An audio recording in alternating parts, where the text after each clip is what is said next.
I agree with the assumption that he is a drug addict because he continuously refuses to do a drug test. Napakadali naman, di ba? Tulad ko, napakadali naman.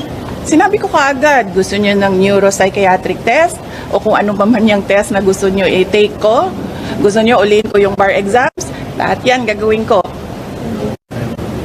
No questions asked. Gusto niyo ng drug test? Sabi ko, dagdagan ko pa ng drug test. Napakadali gawin sa akin yan. Ngayon kaagad na araw na ito, gawin natin yan. Pero, lahat, sabi ko nga, sisimulan namin sa Office of the Vice President ang drug test, kaming lahat. Diba? So, dapat, tayong lahat sa gobyerno, mag-drug test tayong lahat.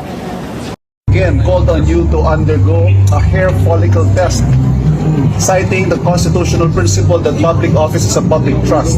What do you say to this, Mr. President? No. Why should I do that?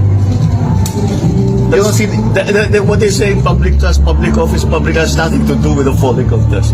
There's no, wala namang connection yung sinasabi na. He's always had that weakness every time when he was still working for me. If you believe in what he was saying, why did he work for me?